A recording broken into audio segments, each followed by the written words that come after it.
Seberapa besar cinta kamu ke dia nggak akan sekuat Nokia. Dulu, Nokia sempat menjadi puncak rantai makanan nomor 1 di dunia per-HP-an. Tapi tiba-tiba, dia menghilang, lenyap di telan api. Audisi pelawak TPI. Ini adalah Oli Pekka, CEO dari Nokia.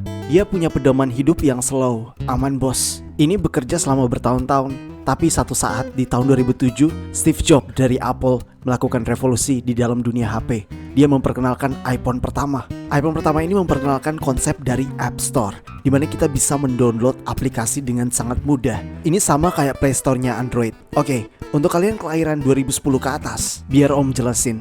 Dulu, kalau kita mau install aplikasi di HP kita, pilihannya itu dikit banget. Jadi, kalau misalnya kita mau download game terbaru yang asik, itu kita harus ke satu website yang namanya kayak Webtrick. Di situ kita baru pilih game, terus pilih game yang kita ingin download, terus kita spesifikasi HP kita, ukuran layar dan lain-lain, baru kita download. Setelah di-download, kita install dulu. Setelah diinstal, baru kita bisa main.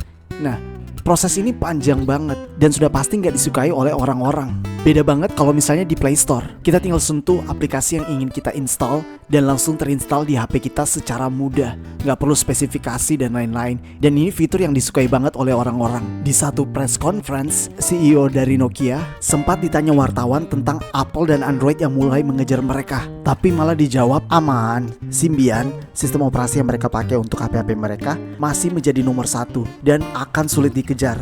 Tapi ternyata bisa dikejar. Dikejarnya betul-betul tragis. Ini semua terjadi bukan tanpa sebab. Nokia dikenal pelit terhadap developer pihak ketiga, dimana kalau misalnya kita download aplikasi di Play Store, itu kita dapat 70% dari penjualan. Play Store dapat 30%. Kalau di App Store, kita juga dapat 70%. App Store dapat 30%. Tapi kalau misalnya di Ovi Nokia Store, itu kita hanya dapat 30% dan mereka dapat 70%. Kasihan atuh. Dan kalau kita mau kembangkan aplikasi di Android, itu kita hanya perlu belajar Java. Dan kalau misalnya di iOS, kita hanya perlu belajar Swift. Dua-duanya bahasa mid-level yang gampang dan mudah untuk dipelajari untuk bikin game dan aplikasi. Tapi kalau di Nokia, kita diarahkan untuk pakai C++. Bahasa yang susah untuk dipelajari. Akhirnya banyak developer yang minggat ke sebelah. Dan Ovi Nokia Store jadi sepi. Orang-orang pada pindah ke Android dan iOS yang membuat pendapatan Nokia mulai menurun. Di tengah keputusasaan, CEO Nokia melakukan ini.